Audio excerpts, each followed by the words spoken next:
Bonjour Yannick Jadot. Bonjour. Il y a l'écologie, mais il y a aussi la poussée des nationalistes. Ce week-end à Milan, les nationalistes se sont retrouvés autour de Matteo Salvini. Steve Bannon explique Marine Le Pen finira par gagner. Steve Bannon, ancien conseiller de Donald Trump. Est-ce que vous redoutez une vague populiste dans une semaine ? Il faut toujours redouter l'arrivée des extrêmes droites au pouvoir en Europe. Pendant longtemps, ils ont d'ailleurs été candidats pour détruire l'Europe. Aujourd'hui, ils veulent la conquérir, utiliser les institutions européennes pour appliquer leurs programmes nuisibles, néfastes, régressifs. Et donc, on les combat.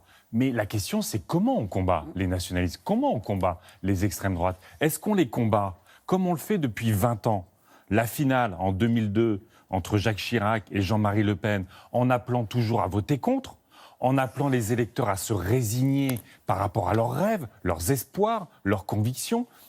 Est-ce qu'on empêche depuis 20 ans ? Vous savez, il y a quand même une génération dans ce pays qui, depuis 20 ans, ne vote pas par adhésion, ne vote pas pour ses rêves, vote contre. Et cette résignation, c'est le plus gros cadeau fait à Marine Le Pen. Parce que c'est compliqué, Yannick Jadot, en ce moment. On entend, pour arrêter Macron, le vote utile, c'est Marine Le Pen. Pour arrêter Le Pen, le vote utile, c'est Macron. Comment vous trouvez votre place ? C'est ça qui est absolument mortifère dans la démocratie.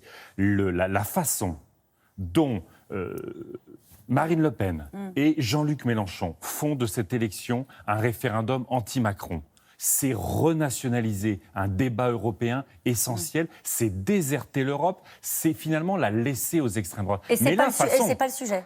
Mais non, c'est pas le sujet. Et la façon dont Emmanuel Macron et sa majorité aujourd'hui organisent le référendum autour de Macron ou de Le Pen, là aussi c'est mortifère. Parce que c'est quoi Macron aujourd'hui ? C'est finalement une sorte de gloubi-boulga libéral qui a réuni la gauche qui avait échoué, la droite qui a échoué, et pour dire en fait, on n'a pas de projet, on n'a pas d'espoir, on ne porte pas une espérance, nous portons un vote contre. Et ça, comment voulez-vous qu'il n'y ait pas d'abstention ? Comment voulez-vous qu'il n'y ait pas la jeunesse qui aujourd'hui à 40% serait prêt à aller vers un régime autoritaire si la seule perspective c'est de voter contre ? Eh bien nous voulons nous attaquer aux racines de l'extrême droite et créer dans cette élection une nouvelle espérance autour de l'écologie, autour de l'avenir du climat, autour de l'avenir du vivant, autour de la solidarité. Vous parlez de gloubi-boulga, je ne veux pas être désagréable, un lundi matin de campagne, mais vous avez dit au début de la campagne que vous défendiez une écologie transpartisane. On entendait un message autour de ni de droite ni de gauche. Vous terminez la campagne en disant « je suis anticapitaliste ». Est-ce que l'écologie que vous portez est de gauche, Yannick Jadot ? L'écologie que je porte, elle combat le capitalisme financier qui est aujourd'hui prédateur de l'environnement, prédateur des femmes et des hommes et prédateur de l'économie réelle. Un nombre d'entreprises qui ne peuvent pas se développer parce qu'il y a la finance qui impose des niveaux de rentabilité, qui impose du court-termisme, tout ça est dramatique. Pro-entreprise mais anti-finance, c'est ça ? Et anti-accord de libre-échange. S'il y a un député au Parlement européen qui est connu pour son combat contre les accords de... Mais pourquoi ? Parce que cette guerre de tous contre tous, qui est portée justement par le modèle libéral, qui est portée par une technocratie qui gère Bruxelles, c'est elle qui crée les replis identitaires, c'est elle qui alimente la bête de l'extrême droite, c'est elle qui a porté Salvini, Trump et tous les autres au pouvoir. Et donc, pour les combattre, il ne faut pas créer la peur de l'extrême droite et dire voter contre. Il faut s'attaquer aux racines de l'extrême droite. Et quand nous nous battons pour relocaliser l'économie autour de l'agriculture biologique, autour des énergies renouvelables, autour de l'isolation de nos logements. Le localisme, dit Marine Le Pen. Non, mais c'est pas non, parce que le localisme, c'est le repli identitaire. Nous, on veut relocaliser dans un monde ouvert. Et ben, quand on crée de l'emploi à l'échelle des territoires, on rassure tout le monde. On sort de la compétition, on rentre dans la coopération, on est dans la bienveillance et on recrée de la démocratie. Le premier conseil de défense écologique se tient jeudi. Il est destiné à mobiliser les ministères, tous les services de l'État autour du climat. C'est une initiative que vous saluez, même si elle a lieu 3 jours avant les européennes. Franchement, créer un conseil des ministres bis pour faire ce que pendant 2 ans, le Conseil des ministres qui se réunit tous les mercredis n'a pas fait, franchement, on prend les Français pour des idiots. Et en plus, il ne vous a pas échappé il y a du cynisme derrière ça. De l'opportunisme électoral. C'est du pur opportunisme électoral. C'est-à-dire qu'en fait, on n'agit pas quand on est au pouvoir.